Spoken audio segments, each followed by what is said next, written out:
Hola, ¿cómo están? Yo soy Yuri Rex. Y yo soy Lilo Arias. Y esto es Ilegales.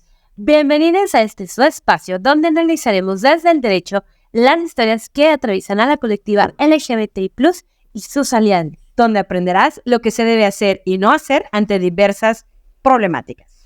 Pues bueno, ya temporada 3, capítulo 2. Hoy nos toca hablar sobre qué tan importante es explicarle a las infancias y a las juventudes sobre diversidad sexual. ¿Es correcto? ¿No es correcto? Ya lo veremos ahorita. Bien, a ver, yo lo que les pediría es, ubiquen esta imagen donde un papá, al parecer, está sobre la cama protegiendo con un gran escudo a sus dos hijos del arco iris, ¿no? O esta frase que ha sido tan utilizada y con los niños, no. Y bueno, pues vamos a ver, ¿no? O sea, ¿de dónde viene esto? Por supuesto que creemos y entendemos que es a partir del miedo, ¿sabes? Pero tal vez puede ser hasta el miedo de que dañen a tus infancias con los mismos comentarios o acciones con las que tú dañaste a otras personas de la diversidad sexual. O donde te volteaste cuando estabas viendo que estaban lesionando, lastimando a una persona de la diversidad y no hiciste nada, ¿no? Y entonces, por supuesto que esto te preocupa que le pase a tus pequeños, que pasen por lo mismo. Algo que tiene que quedarles muy claro es que las personas que somos parte de la diversidad sexual nos enfrentamos a un mundo muy doloroso, un mundo heteronormado, cisgénero, al que no sentíamos pertenecer, aunque con mucho esfuerzo incluso lo intentamos heteronormarnos, volvernos cisgénero, pero no se logra, no se puede vivir. Incluso hay muchas anécdotas que hemos platicado de personas que se les veía tristes, se les veía apagadas, sin luz, sin color. A partir de que empiezan a vivir su orientación sexual, su expresión de género, a ser ellas mismas, llega esa luz, llega esa alegría a sus vidas. Y qué triste que te llegue a tus 60 años, qué triste que te llegue a tus 30 años y que hayas tenido que reprimirte todo ese tiempo. La infancia y la adolescencia, por supuesto que fue confusa, muchas veces violenta. Hubo quienes se hasta curtieron, ¿no? Porque también tenían que ser fuertes en este mundo tan hostil. Incluso hubo quien no pudo sostenerse y ya no está con nosotras, nosotres. La familia, ya lo hemos platicado, es el primer espacio en querer controlar, en querer reeducar, en querer volverte a llevar esa heteronorma. Por supuesto, los espacios educativos y qué decir de los religiosos, quienes constantemente te promueven el odio contra ti mismo, donde va a haber castigos, desde la violencia psicoemocional, violencia física, o bueno, puede ser hasta mortal. Entonces, pues creo que con esta reflexión me gustaría que primero entiendan la importancia de hablar de la diversidad sexual, de visibilizar algo que es real, que ha existido toda la vida. Afortunadamente, creo que ahora hay internet, cosa que no teníamos hace 30 años, donde solo había libros que además, si bien te iba y tenías en tu casa, ¿no? Le destinaban, si era posible, 2 hojas de 180 sobre el tema de la adolescencia, los cambios para la orientación sexual.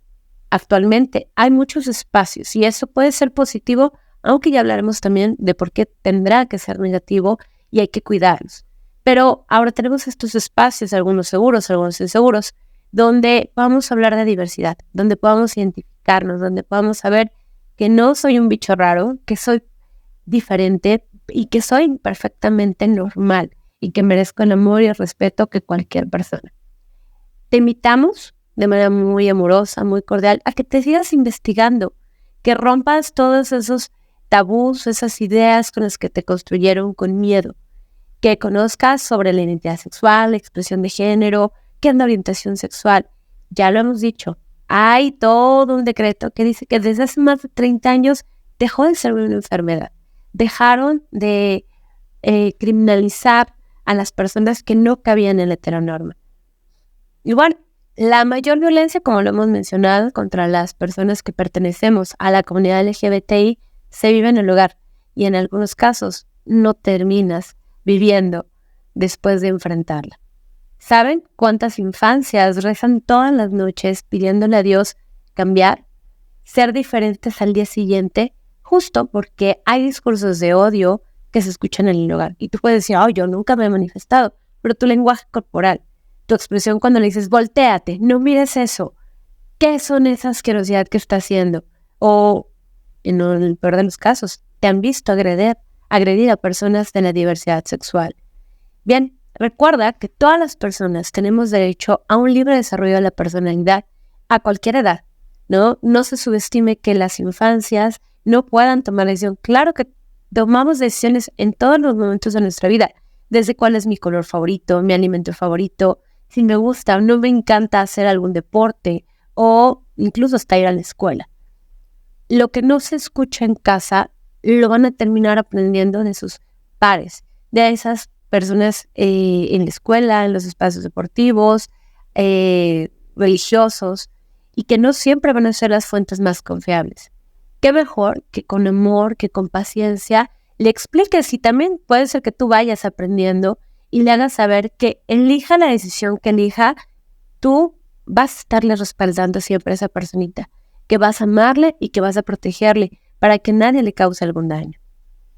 Claro, yo coincido con lo que dijo Lilo. Muchas veces crecemos con esos miedos, con no saber a quién preguntar o a quién decirle algo que pueda ser o no incorrecto para los adultos. Pero bueno, creo que hay algo que podemos entender al día de hoy con las infancias y con las adolescencias. Esto no es una moda.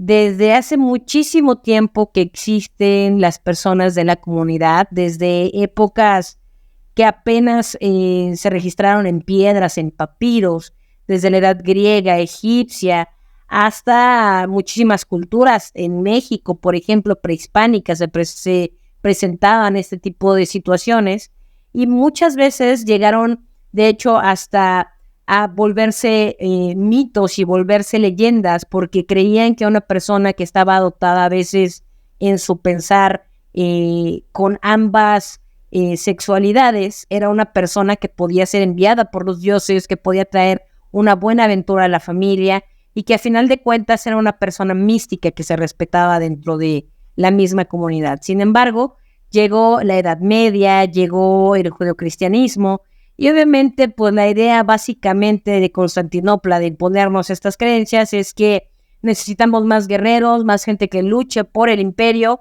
y forzosamente necesitamos que sean heterosexuales, que se reproduzcan, que tengan muchos hijos para que podamos funcionar. Sobre todo pues en la época medieval donde había situaciones feudales, donde había trabajadores y una sola persona o una sola familia reinaba en muchísimas hectáreas de tierra.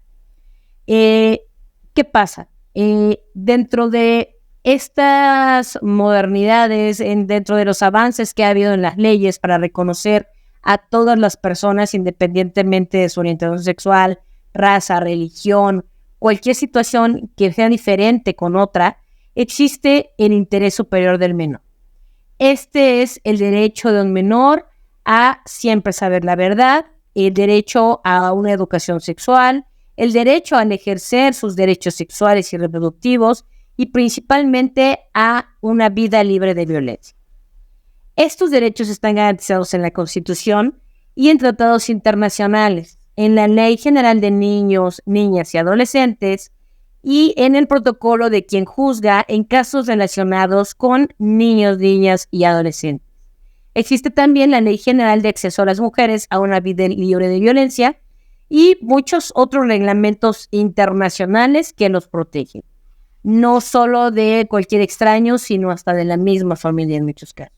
Claro, a ver, entendemos que eres el interés superior de la niñez. Está por encima que incluso de los adultos, de su ideología religiosa, política. Siempre se tiene que salvaguardar el bienestar. Alimentación, cuidados, acceso a la salud, incluso hasta el ocio, la comunicación. Y es que, a ver, el derecho a las infancias es a siempre saber la verdad. Si tú vas con una autoridad y pretendes que oculte cierta información, te va a decir la autoridad, no, tiene derecho a siempre saber la verdad. Y entonces, ¿qué es saber la verdad? Conocimiento científico, conocimiento laico, no simplemente ideas medievales, ¿no? Que pues abonaban todo o eran parte de este judeocristianismo recalcitrante, donde pues la norma era genera más obreros, genera más esclavos. Entonces, vamos a volver a esta parte. Tienen derecho a el conocimiento científico y laico. Tienen conocimiento, la verdad, que hay jueces donde expiden sentencias específicas que relacionan a los menores, que por ley tienen que emitir en un lenguaje explícito y entendible para el niño al que están dirigiendo esta sentencia, porque a final de cuentas lo implica a él dentro de la misma. Es decir, a veces en juicios de guarda y custodia o patria potestad le indican al menor por qué tiene que estar con su mami, por qué tiene que estar con su papi, en un lenguaje que él entienda, en situaciones que él comprenda, que se ajusten a esta verdad absoluta. ¿Qué pasa? Que muchas veces por ser muy técnicos o conocer mucho del derecho, únicamente expiden sentencias que solo ellos mismos entienden, que a veces ni los mismos abogados entienden tantas palabras domingueras que pues ellos conocen. Sin embargo, ahorita por esta situación de privilegiar los derechos de un menor, tienen que explicar la verdad sin ocultar nada, pero obviamente al nivel. No es lo mismo explicarle una sentencia a un niño de 10 años que a un niñito de 4. Entonces, a esas situaciones nos referimos con la protección en todo momento de los pequeños. Ahora, en cuanto a sus derechos sexuales y reproductivos, en estos tiempos de redes sociales, pues existe, como todos saben, una sobreexposición y una vulneración, ya que a final de cuentas existe mucha información que por mucho que tengas un control parental, que estés verificándolo a cada momento, pues bueno, habrá algún momento, media hora, 15 minutos del día en los que no puedas revisar qué está haciendo este niño, niña, adolescente, y que probablemente entre a redes, entre a lugares que no tienen estos controles parentales y a final de cuentas investigue cosas que pudiste tú haberle informado de una manera más veraz, más cariñosa, y se va a quedar con ideas que probablemente sean erróneas, como por ejemplo a lo mejor la pornografía o situaciones que son totalmente inverosímiles y que pues únicamente existen como para entretener o como para otro tipo de cuestiones que no son educativas. Entonces,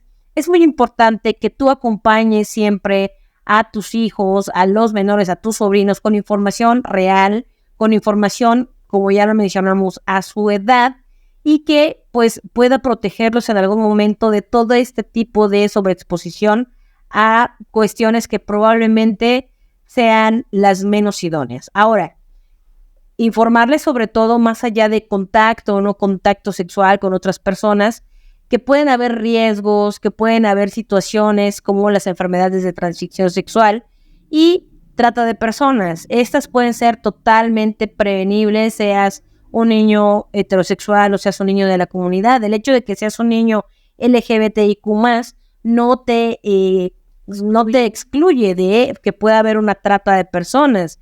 De hecho, los invitamos a un capítulo que tenemos sobre trata, donde hablamos brevemente de este ejemplo de una persona, una mujer, que vino aquí a la Ciudad de México, que pues bueno, era la noviecita de otra chica, que de repente pues empezó a vivir allá en la Ciudad de México con ella, con su familia, y pues su familia le dijo, oye, mira, tenemos un problema económico, pues necesitamos que nos ayudes, que también trabajes y pues cooperes con el gasto familiar. Bueno, los trabajos que encontraba, pues como era joven y no tenía mucha experiencia, pues no le pagaban mucho, ellos necesitaban más dinero, se vio presionada por apoyar, y bueno, de repente, pues el hermano, ¿verdad?, de la novia dijo, oye, pues yo conozco a fulanito, sultanito, que pues te pagarían muy bien si sales de cita con ellos, o tienen cenas de negocios, y pues como no tiene acompañante, pues los acompañas y te pagan, y de repente comenzaron a envolver a esta chica, y desgraciadamente terminó en trata de personas. Probablemente una trata como tal no fue a lo mejor tan violenta, sin embargo, estaba dentro de este mismo círculo en el que pretende apoyar a la familia, no quería que la trataran de pues desagradecida, no quería que la novia la dejara por ser mala persona, por no hacerle caso al hermano, y bueno, situaciones de una juventud que a veces por inexperiencia pues puedes llegar a caer, y por miedo a hablar con tu familia, por miedo a no encontrar a lo mejor un apoyo en el cual poderse resguardar, pues puedes llegar a caer en este tipo de situaciones, ¿no? Claro, o sea, a ver, y en este caso, la chica no le informaba a su mamá que venía con la novia. Ella fue como de, es mi amiga. No, era todavía menor de edad. O sea, no estamos hablando de alguien de 25 años. Estamos hablando de personas todavía en adolescencia que están bajo los cuidados de los padres. Y entonces, por supuesto, o sea, si mi discurso solo es que los novios pegan, los esposos o los chicos, ¿no? Te roban, ¿no? De la familia, pues por supuesto que si yo pertenezco a la diversidad sexual, voy a decir, las lesbianas no lo hacen, Las novias, ¿no? las novias no, y resulta que están bien, ¿no? O también como hombre, y puedes evitar, hablando por ejemplo del tema de infecciones de transmisión sexual, es importante que no solamente pues abraces a tu hijo en la diversidad, sino que también te instruyas, porque definitivamente los riesgos de salud pues van a ser diferentes, ¿no? A cualquier heterosexuales, homosexuales, lesbianas, nos puede pasar. Sin embargo, tienen características muy en específico, ¿no? Conocer verdaderamente ese mundo para abrazar a tu hija, hijo, hije y pues prevenir que tenga un riesgo mayor. Claro. ¿Qué puedes hacer para tratar de comunicar a tus infancias, a tus adolescentes y pues tener un impacto benéfico en ellos? Bueno, en primera, poder informar a tus infancias para que no vivan o generen bullying LGBT-fóbico. ¿Qué pasa? A lo mejor tu hijo no es el que está creciendo en esta comunidad, no es el que se siente extraño, pero tiene compañeros que sí, que ve que todos los demás lo molestan, le gritan, le pegan. Hay que evitar este tipo de conductas porque no únicamente lo hacen con personas de la comunidad, lo hacen con personas que tienen debilidad visual, que son más chaparritos, que son más gorditos, que están muy flaquitos. O sea, aquí lo importante es o ser igual que todos, porque donde hay alguna diferencia van a empezar los problemas. Justamente, más allá de educar o empoderar o informar sobre situaciones únicamente de la comunidad o de las sexualidades, informar a tus infancias desde siempre que lo diferente no está mal, que la diferencia es normal, que puede haber personas de diferente tez, de diferente estatura, de diferentes preferencias, que amen más el helado que las galletas, que les guste más el fútbol que la natación. Cualquier diferencia no es ajena, cualquier diferencia no tiene por qué sufrir un bullying o por qué tener una afectación. Al contrario, tratar de conocerlos porque dentro de las diferencias pues vas a tener más aprendizajes. Y pues bueno, esto es importante. ¿Por qué? Porque solo 1 de cada 3 infancias acuden a su familia para pedir ayuda en caso de que tengan algún tipo de violencia con sus compañeros, con sus maestros, con cualquier persona.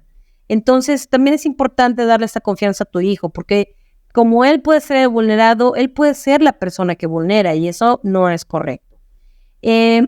También, pues vaya, existen situaciones que muchos niños no comentan por ser derivados de violencia sexual, que atentan contra el libre desarrollo de su personalidad.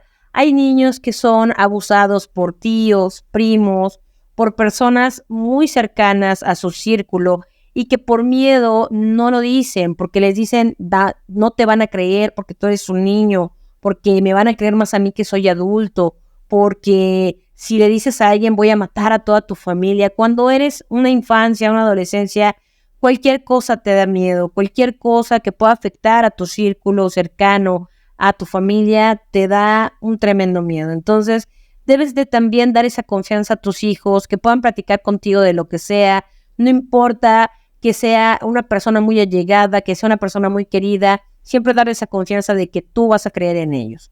Hubo un caso que también se platicó en capítulos anteriores de una persona que era de la comunidad, que era una chica, su madre se casó nuevamente con otro señor y el señor descubrió que ella pues era lesbiana, nadie en la familia sabía y pues él empezó a amedrentarla, a amenazarla de sabes qué, ven, yo te voy a hacer mujer, tú no has estado con ningún hombre, pero donde le digas a tu mamá, yo te voy a acusar de que eres lesbiana y que eres una cochina y vas a ver, va a haber muchos problemas, es más, vamos a tener problemas entre nosotros, vamos a separar, tu mamá se va a poner muy triste, te van a echar la culpa, 1000 cosas que bueno, no salían de su cabeza y que desgraciadamente pues pasaron. que ella nunca se atrevió a denunciarlo, que a la fecha es un tema pues intocable para ella y que sin embargo, si hubiera habido a lo mejor esa confianza, esa tranquilidad de poder hablar con su mamá, no hubiera ocurrido. Sí, claro, o sea, el hecho de que no lo hables no significa que no esté ocurriendo.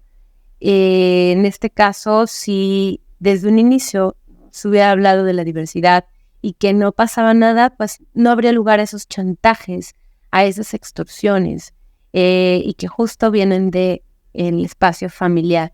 Entonces, que luego, ¿no? O sea, se vuelve ahí un paternalismo horrible porque es de, pues, ¿cómo vamos a denunciarlo? Ya no va a ser esto más grande y entonces se queda impune, ¿no? Una conducta de este estilo. Entonces, que por la orientación, la expresión de género de tu infancia, de tu adolescente, no viva una revictimización, ¿no? O una conducta porque justo tenía tanto miedo de decírtelo que mejor acepto las formas de violencia de otras personas porque la tuya seguro va a ser peor. Exacto. Y bueno, según una encuesta realizada por el Instituto Nacional Electoral, el INE, el 32% de los niños menores de 15 años han sufrido algún tipo de bullying en la escuela en algún momento. Una cifra que, según el Instituto Nacional de Pediatría, va en aumento con cada nueva generación, incluso a escalas insospechadas como incitar a otros a agredir físicamente con objetos y armas a los acusados. Es muy común escuchar entre los padres frases como si te pegan, pues tú pégales más fuerte, o enséñales lo fuerte que pegas. Esas conductas son bastante negativas, ya que el niño no lo ve como algo natural y encima consentido por su referente que es su padre o su madre. Todo problema tiene una solución sin falta de ejercer una violencia, aunque el problema sea que alguien le esté ejerciendo. Hay que buscar soluciones y dialogar porque es la única forma de resolver un conflicto. ¿Qué pasa? Que muchas veces para evitar confrontaciones, para evitar situaciones que lleguen a más, pues tú le dices a tu hijo, no te dejes, si te pegan, patéalos o diles. Aquí de eso no se trata. A final de cuentas, tú estás incentivando esa agresión a la gente distinta. Al contrario, fomentar que puedan hablar, que tengan a algún adulto al que puedan consultarle, más allá de acusarles, que les avisen, que puedan controlar ese tipo de situaciones.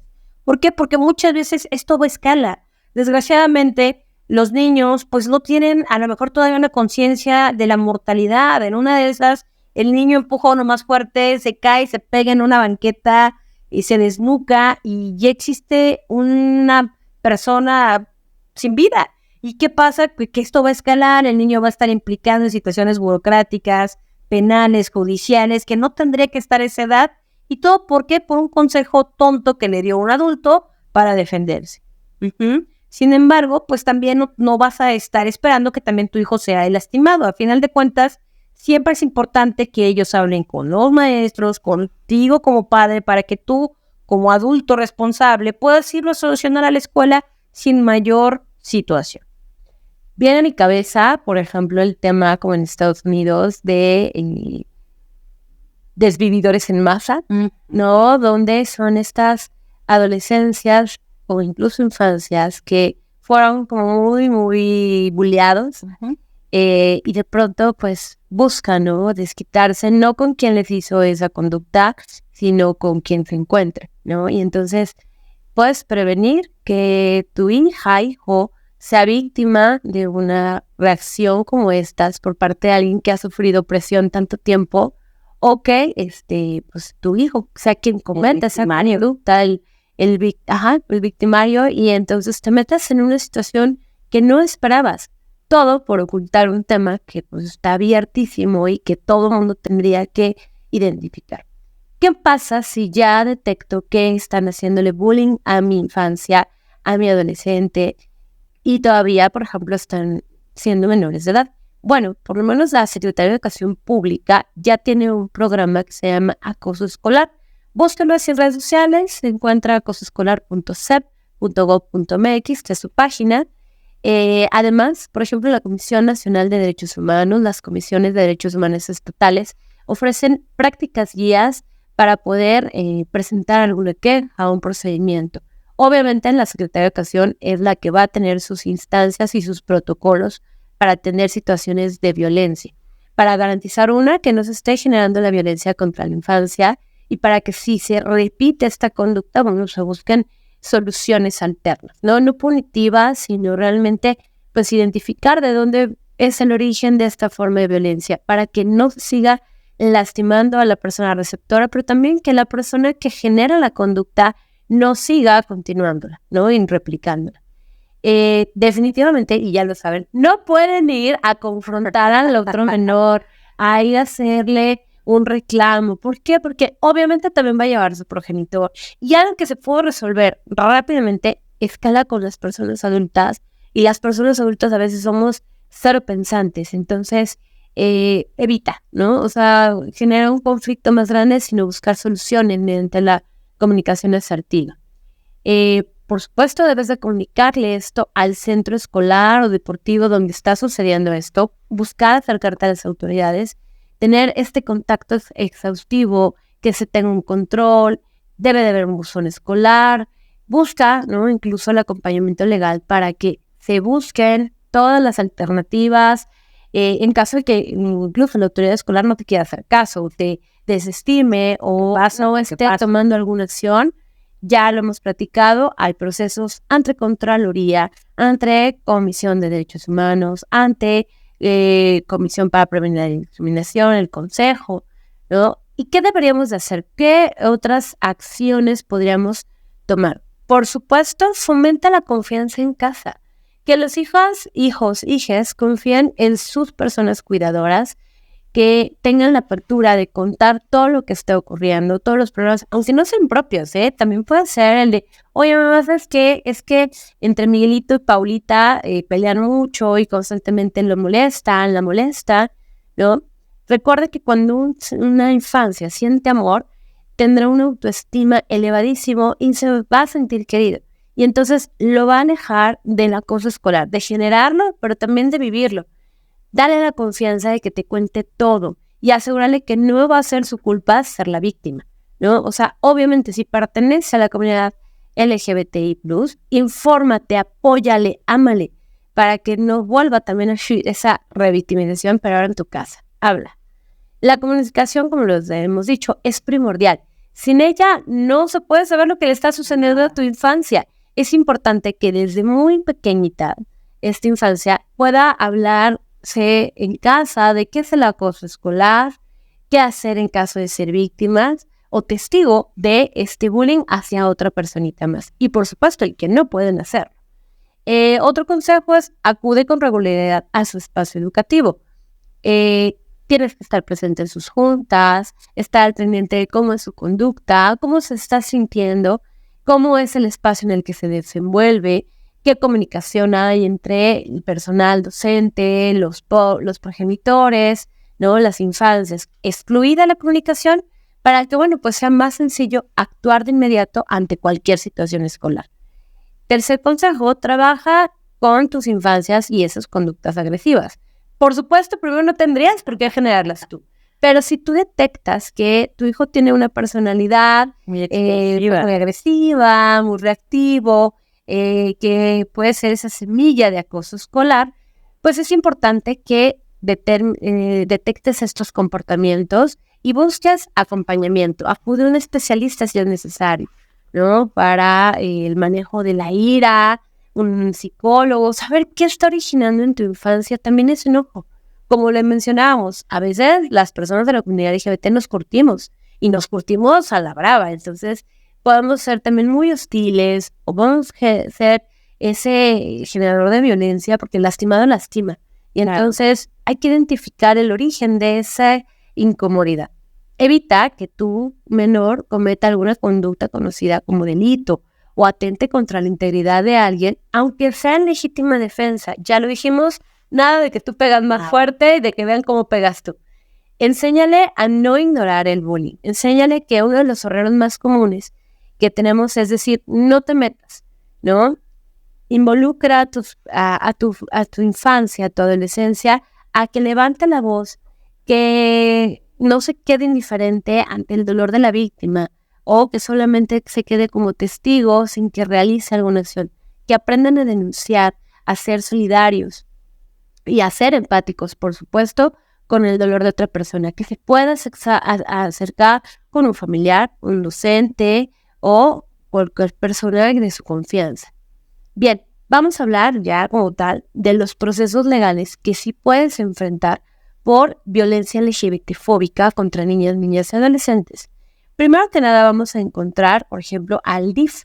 En nuestro país, cada entidad federativa tiene a sus autoridades encargadas de verificar el desarrollo de la familia. Y entonces, puedo hacer yo mi queja, puedo acercarme a la autoridad escolar, que es la de inspección educativa. Si veo que esto no se está resolviendo, tendré que elevarlo a un tema de fiscalías. Hay fiscalías que persiguen conductas conocidas por adolescentes.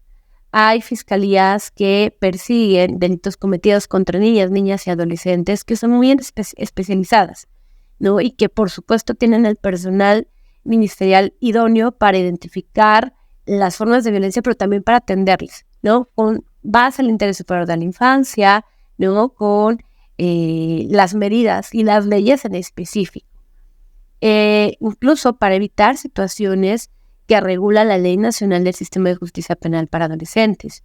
Por ejemplo, conductas conocidas como delitos graves sí pueden hacer que tu infancia, que tu adolescencia, porque es a partir de los 14 años, pueda internarse en una comunidad, que eran los anteriormente conocidos como tutelares para menores, ¿no? Y así sean 3 años o 5 años, la estancia máxima en la comunidad, pues por supuesto que no quieres que tu infancia sea llevada a este tipo de procedimientos. Claro. Pero también no queremos que nuestras infancias sean víctimas de este tipo de conductas. Bien, es importante reportar los casos. ¿Y qué se va a hacer? Por ejemplo, si yo acudo al DIF, es como la básica, ¿no? Donde tendrías que acudir. Lo que tú vas a hacer es un reporte, ya sea por correo electrónico, por teléfono, y entonces tienes que proporcionar el nombre de la infancia que está viviendo esta forma de violencia, el espacio donde lo está viviendo, posiblemente el nombre y edades de sus agresores, ¿no? Para que un equipo multidisciplinario acuda primero a su domicilio y verifique con un abogado, un trabajador social, un psicólogo, pues cómo está el estado físico, psicoemocional de esta personita, de quien supuestamente está sufriendo la agresión, pero puede ser también de quien esté generándola, porque como lo decíamos, el lastimado lastima, y entonces no sabemos si esta infancia, adolescencia que está siendo brutalmente bulliadora, ¿no? Con otras personitas en la escuela, esté viviendo esa misma forma de violencia en casa. Y entonces lo que va a hacer el DIF va a aplicar un instrumento de vulnerabilidad y tamizaje para iniciar el proceso de atención. El DIF evalúa el caso y establece acciones de atención, pueden ser emergentes o empezar a hacer recomendaciones. Pero ahorita lo platicarás, que normas regulan situaciones de violencia contra las infancias y adolescencias si estas autoridades educativas, porque puede ser una escuela privada, en una escuela pública, a nivel primaria, secundaria, kinder, bachillerato, puede decir, ¿sabes qué? Mi protocolo llega hasta aquí. Sin embargo, dejo a salvo tus derechos para que puedas acudir con la fiscalía, exactamente, ¿no? Para que se siga atendiendo este caso. Yo pongo estas medidas de protección de momento porque es una obligación que tienen las autoridades establecidas en el Código Nacional de Procedimientos Penales, alejar de entrada a la víctima de la persona agresora, buscar medidas de no repetición y, garantizar su bienestar. Claro. Bueno, al final de cuentas es importante saber qué hacer y con qué autoridad acudir. Y en este caso ya se aplicarán las normas correspondientes. En este caso, existe una norma oficial mexicana, la 046 SSA2 2005, violencia familiar sexual contra las mujeres. La norma 46 establece obligaciones para las y los profesionales de la salud en materia de promoción de salud y prevención, detección y diagnóstico de probables casos, tratamientos y rehabilitación, consejería y seguimiento, así como coordinación con otras instituciones. Si eres testigo de violencia contra una persona, denúncialo. Ninguna forma de violencia se deberá aplicar método correctivo. Es decir, no puede haber una respuesta física, porque al final de cuentas siempre va a ejercer otro tipo de violencia. Aquí, básicamente, lo que quiere decir la norma es, sobre todo a personal médico que se encuentre en hospitales pediátricos u hospitales que atiendan a niños, niñas y adolescentes, que deben de dar aviso inmediato en caso de que ellos detecten alguna agresión física contra los menores. ¿Qué sucede? Que muchas veces cuando van a revisar, ¿por qué no sé, se cayeron, porque traen mucha fiebre, porque de repente al niño le duele muchísimo la cabeza, porque, se cayó de las escaleras, porque, se abrió una puerta y se pegó en el ojo y ya lo trae morado?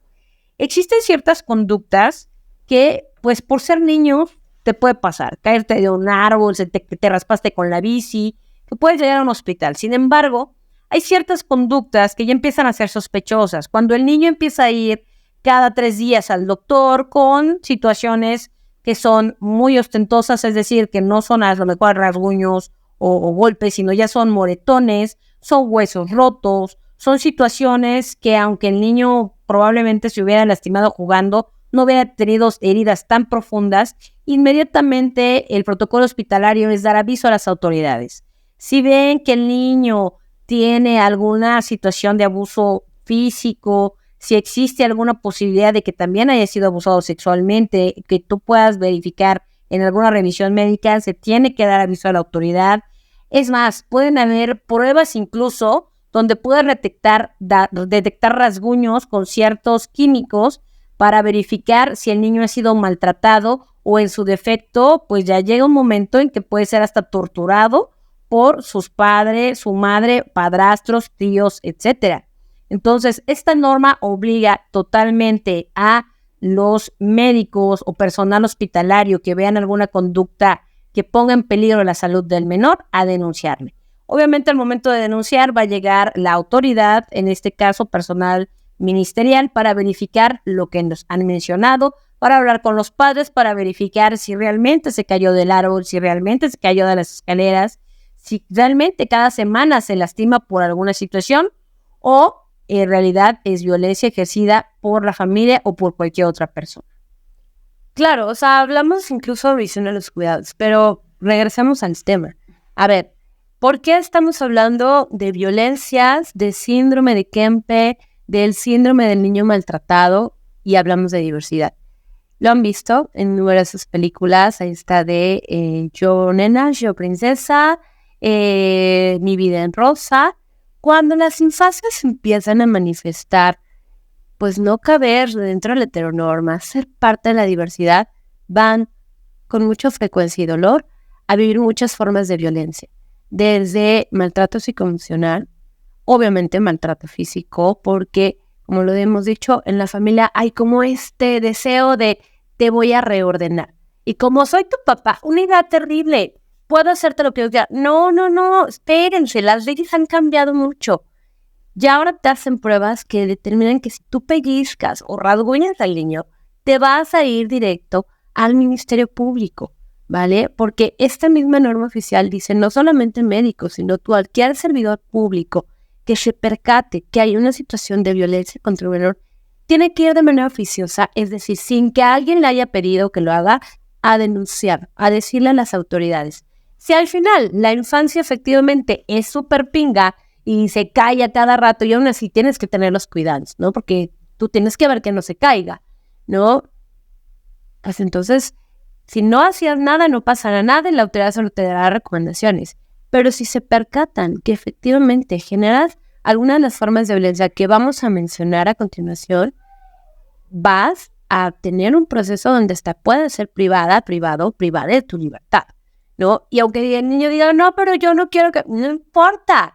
El tema de infancias, la autoridad va a salvaguardarle. ¿Cuándo nace este concepto? Kempe, por ahí de los años 60, identifica este síndrome del niño maltratado ya en las Europas y se da cuenta que es una serie de características que presentan ciertas infancias.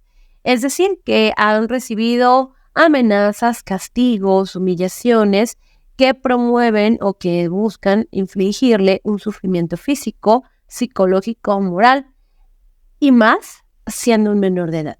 Se considera niño maltratado aquel individuo que se encuentra entre el periodo del nacimiento y la pubertad y es objeto de acciones u omisiones intencionadas. O sea, por supuesto, también el no estar al pendiente de, oye, que ya se subió al árbol, que está jugando con fuego, que está azotea, corriendo. Exactamente, o sea, eso también es un delito, porque tienes tú que estar al cuidado.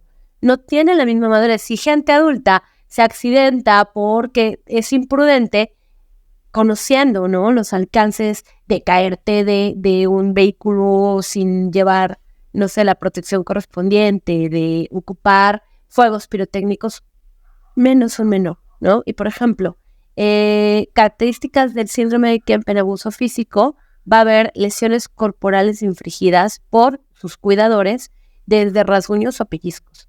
Y obviamente, si yo veo lesiones, ¿no?, que se están produciendo constantemente, que no son atendidas, también nos habla de este abuso físico por negligencia, ¿no? Pues no se están satisfaciendo necesidades básicas para su desarrollo.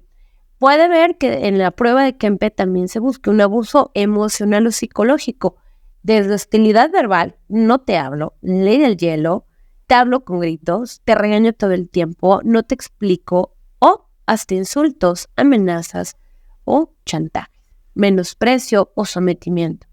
Entonces, si por supuesto tú le estás diciendo a tu infancia que en tu casa no quieres homosexuales, que prefieres que hubiera sido alguna otra situación o que naciera sin vida, a que preferir tener una hija de la diversidad sexual, por supuesto estarías cayendo en este supuesto, sin dejar a un lado la violencia sexual, ¿no? Cuando se mantienen relaciones o se da una explotación sexual hacia las infancias, hijo, ahí te estás metiendo en un tema donde ya no solamente es la violencia sexual, sino puede ser un tema de trata de personas o reproducción de contenido multimedia, que eso es un delito gravísimo, ¿no?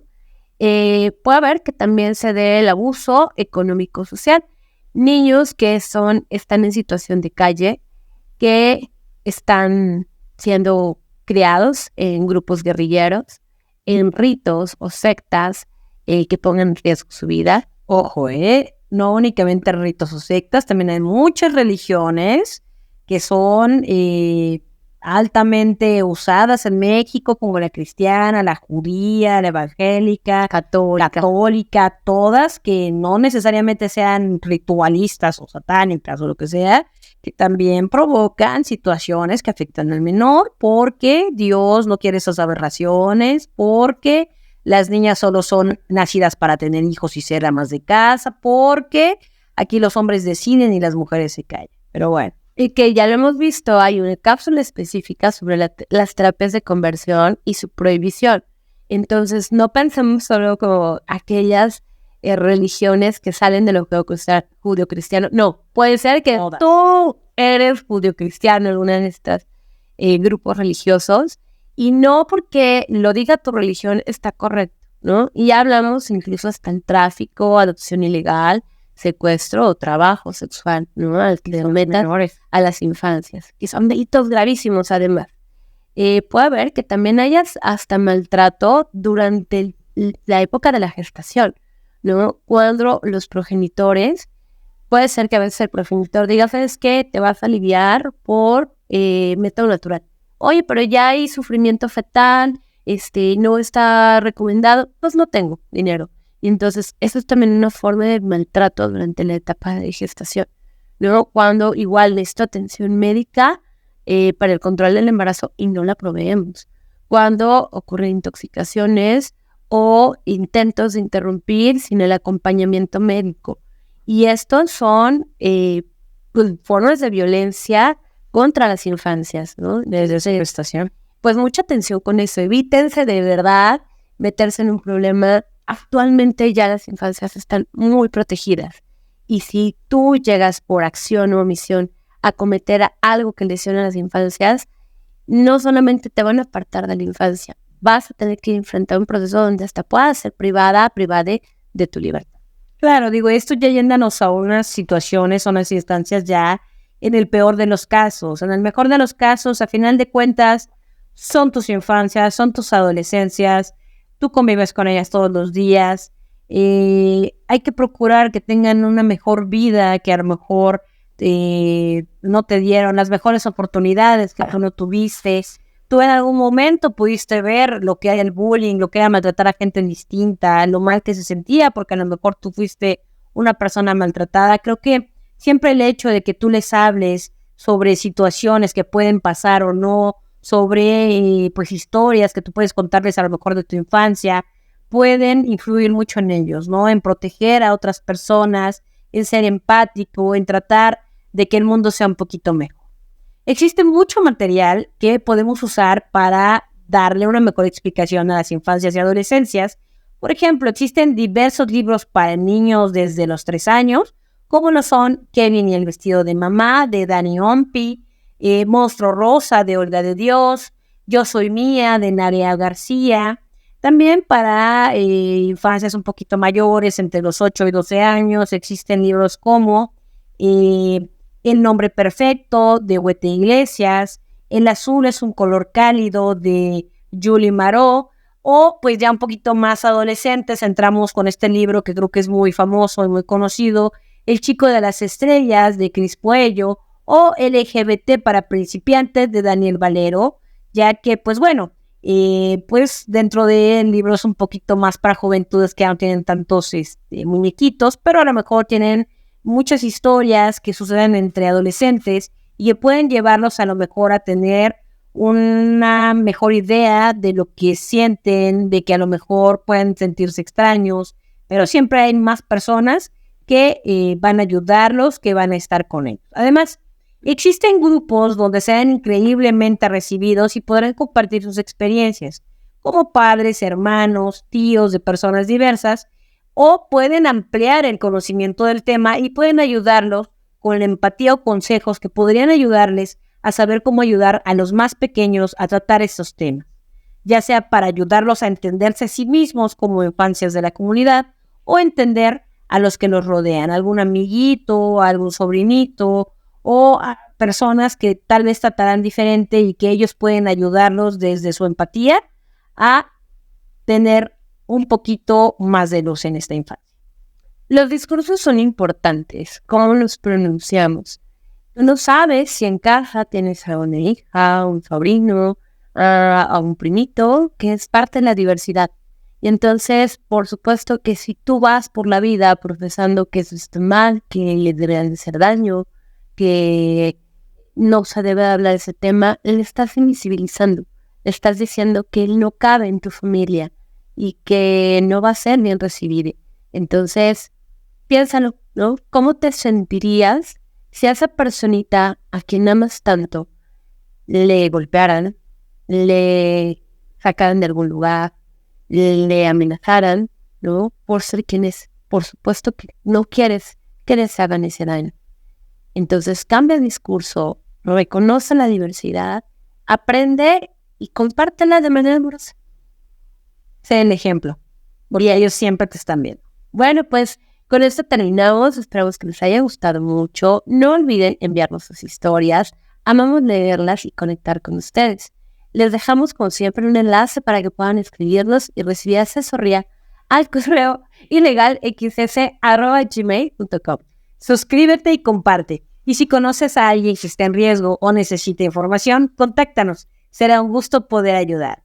Yo soy Lila Arias y yo, Yuri Rex, y esto fue Ilegales. Bye.